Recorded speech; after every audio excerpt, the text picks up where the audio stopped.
Oi galera, eu sou a Paola do Livros e Fuxicos e hoje eu vim contar pra vocês quais foram as minhas 9 maravilhosas leituras do mês de novembro.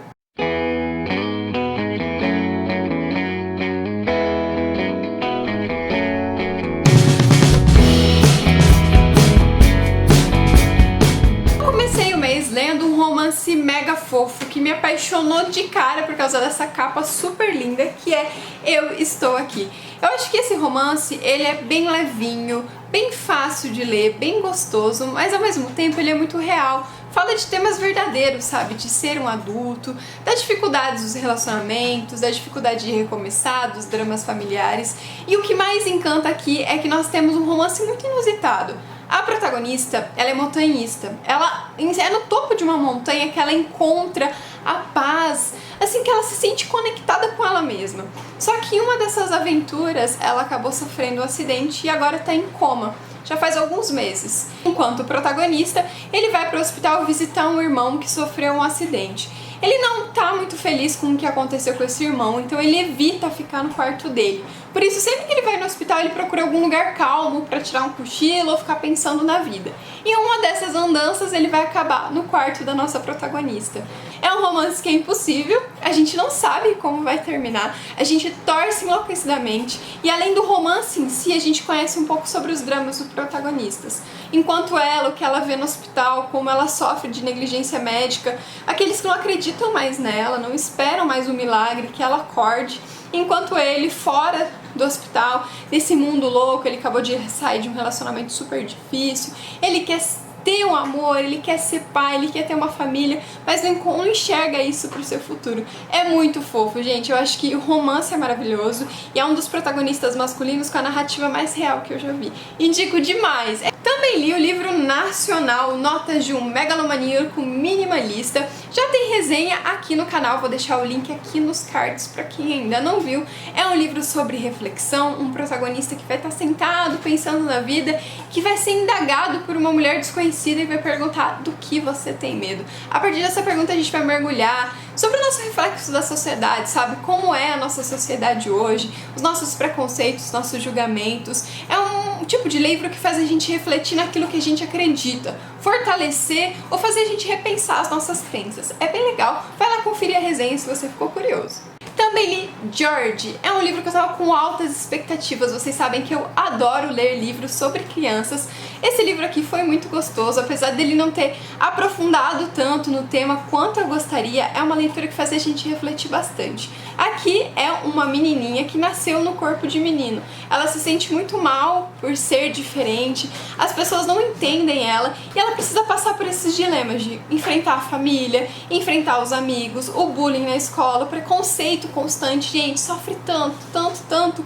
Às vezes eu fico surpresa como as crianças são tão cruéis. E ela quer falar pro mundo que ela é uma garota. Vai fazer de tudo pra conquistar um papel que é típico de uma menina. No caso aqui é a menina e o porquinho, ela quer ser a aranha, a Charlotte, pra provar pro mundo que ela pode fazer o papel de uma garota como qualquer outra menina. É bem bacana, ao mesmo tempo que ele é reflexivo, ele é leve, ele é gostoso pra você ler com uma criança, pra refletir sobre esse tema, sobre igualdade, sobre bullying, sobre preconceitos. Ele não aprofunda tanto sobre o tema de ser transgênero, mas ao mesmo tempo ele fala sobre isso de uma forma leve e é de livros assim que a gente precisa. Então é uma leitura bem gostosinha de fazer, bem rápida e ao mesmo tempo reflexiva. Outro livro super gostoso que eu li esse mês foi Desejo Concedido. Ele é o primeiro volume de uma série, mas cada livro vai narrar a história de personagens diferentes. Aqui nós temos uma família, 2 irmãs e um irmão, que, por causa do seu sangue, sofrem várias situações de preconceito, várias confusões. Elas possuem uma mãe que é escocesa e um pai que é inglês.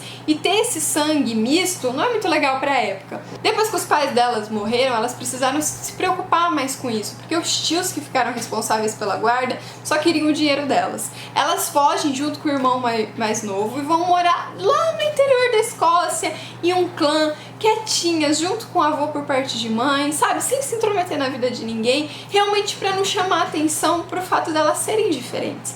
Mas não adianta, gente, porque essas duas possuem uma personalidade completamente diferente das mulheres da época. Elas são mandonas, elas são teimosas, elas são faladeiras, elas são irritantes, elas são determinadas, elas são guerreiras. Exatamente por isso elas vão contrair matrimônio meio que forçadas, por causa mais de segurança mesmo, elas vão precisar casar.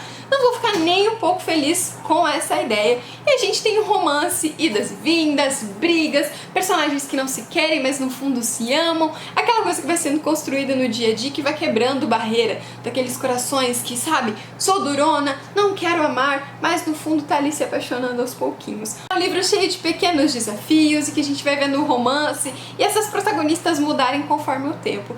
Claro, eu não posso mentir e falar que a personalidade delas não me irritou às vezes. A protagonista me irritou muito, gente, porque ela é determinada, ela é sim, mas às vezes ela é determinada de um jeito que, tipo, só eu tenho razão, quero fazer do meu jeito, não quero ouvir ninguém, e aí coloca a vida dela em risco à toa. Mas ainda assim eu consegui gostar bastante da leitura, ficar completamente boba com o romance, tô bem ansiosa pra ler a continuação. Esse mês eu também li Harry Potter e a Criança Amaldiçoada. Esse livro já foi resenhado aqui no canal, vou deixar aqui nos cards pra quem ainda não viu. Depois que eu postei essa resenha, eu descobri que eu fui uma das únicas a gostar desse livro e, minha gente, eu adorei.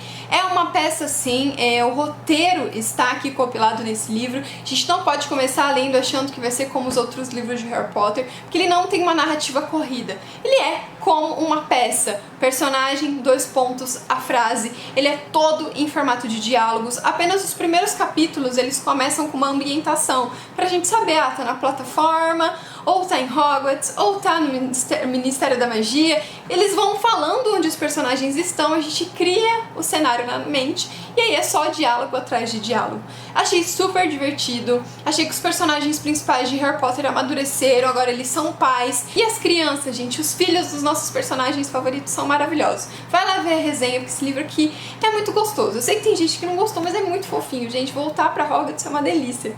Um dos melhores livros que eu li esse ano, eu li agora no mês de novembro, que é A Lista de Brett. Aqui é um chick-lit, então ele vai focar na jornada da protagonista feminina. E acontece que a mãe dela, que sempre foi seu porto seguro, sua fonte de amor e de carinho, faleceu.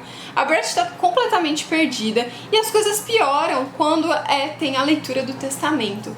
A mãe dela colocou uma cláusula especial para Brett. Ela só vai conseguir pegar a herança depois que ela cumprir alguns itens de uma lista de desejos. Essa lista de desejos foi escrita pela Brett quando ela tinha 14 anos, ou seja, 20 anos depois.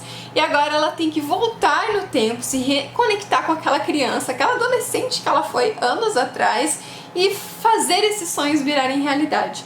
Tipo, ter um bebê, se apaixonar verdadeiramente, ser professora e outros quesitos, tipo ter um cachorro, ter um cavalo, sonhos mesmo de uma jovem, sabe? A mãe dela foi muito perspicaz nessa lista e entender que a Brett, de 34 anos, tinha abandonado a jovem sonhadora que um dia ela foi e fazer com que a filha volte, sabe? Se reconectar. A Brett, ela tem aquela visão muito capitalista, muito materialista das coisas, se importa muito com dinheiro, se importa muito com aparência. Ela tá em algumas situações, tipo de namoro, de trabalho cômodas, e a partir desse momento que ela vai voltar a fazer essas listas, ou que ela vai relembrar a garotinha que ela foi, ela vai perceber, vai mudar, vai amadurecer. É muito lindo, gente. É um livro realmente de jornada, de crescimento, de amadurecimento.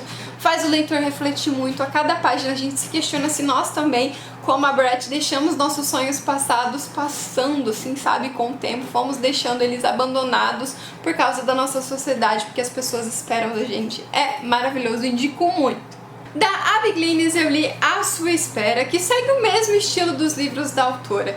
Aqui nós temos 2 personagens que vão se encontrar de forma inesperada. Inicialmente vai ter um desejinho e depois o romance vai crescendo aos poucos. O grande diferente aqui é que esses 2 personagens, eles não são riquinhos, mimadinhos, eles não são como os outros, né? O personagem masculino, ele realmente trabalha na fazenda do pai, ele constrói as coisas com a sua própria mão, e a personagem feminina, ela faz diária, ela não conseguiu terminar seus estudos, ela sofreu muito dentro da própria casa, e ela faz o seu dia a dia valer a pena. É um tipo de livro, gente, super clichê. Todos os livros da Abby são clichês. Tem certas horas que a gente fala, putz, sério que isso aconteceu? Aquela coisa bem de novela mexicana, sabe?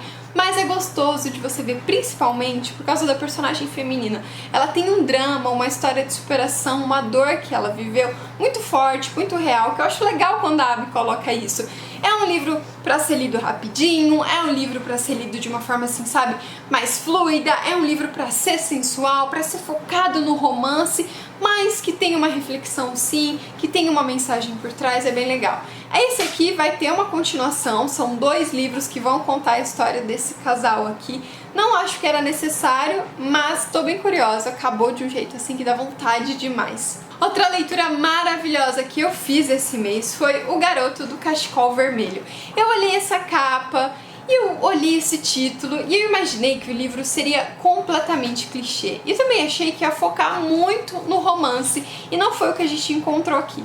O drama todo vai focar na nossa protagonista, que é mimada, que é chata, que é irritante, que é preconceituosa. A narrativa em primeira pessoa em alguns momentos deixa o leitor angustiado, com vontade de tacar uma pedra na cabeça dessa mulher que é tão chata, sabe? Que tem uma visão tão horrível de mundo, tão nojenta.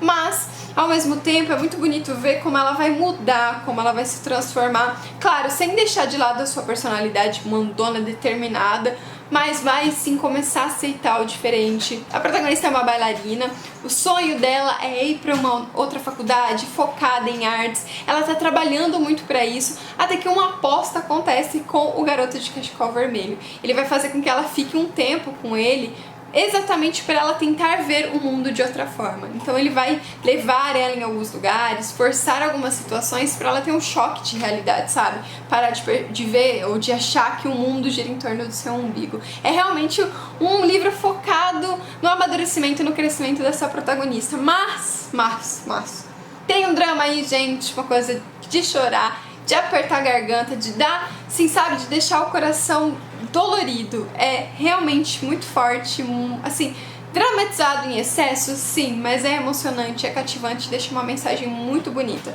E por falar em livros reflexivos, também com uma bailarina, também que fala de um tema super complexo, que tem uma grande surpresa, um drama, uma reviravolta na história. Eu li Senhorita Aurora, da Babi Assetti. Não sei se vocês estão conseguindo ver a capa, mas eu vou deixar aqui no link na caixa de observações. O livro dela foi publicado na Amazon, ela lançou só em formato digital, e aí fez tanto sucesso que ela conseguiu agora um contrato com a editora Verus. Porque, gente, é incrível. Ela é uma bailarina, ele é um maestro. A relação dos dois inicialmente vai ser meio platônica, ela vai se interessar, mas ele é um personagem muito fechado, muito grosso, muito mal educado com as pessoas ao seu redor. O interesse dela vai ser um interesse meio assim, escondido. Ela está interessada na vida dele, no motivo para ele ser assim, tão recluso, mas não é ainda um interesse amoroso. Até que o relacionamento dos dois vai se aprofundando por causa da profissão, eles estão trabalhando juntos em uma apresentação, vão acabar se conhecendo melhor, conhecendo mais das suas próprias histórias, até que a gente entende por que esse maestro é assim tão turrão, tão fechado, tão grosso.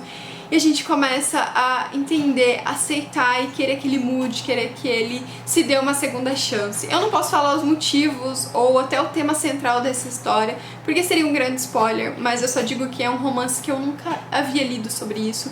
Eu nunca imaginei até que isso poderia acontecer, que a gente poderia encontrar, assim, todas as informações úteis e verdadeiras. Gente, sério, leia, é maravilhoso, é emocionante, super envolvente do início ao fim e tem uma trilha sonora que só deixa o livro ainda mais rico. Bom, essas foram as minhas leituras arrebatadoras do mês de novembro. Espero que vocês tenham gostado do vídeo. Quem gostou, não esquece de dar um joinha. Quem gostou mais ainda, se inscreve no canal para sempre receber as novidades em primeira mão. Um super beijo e até mais. Tchau!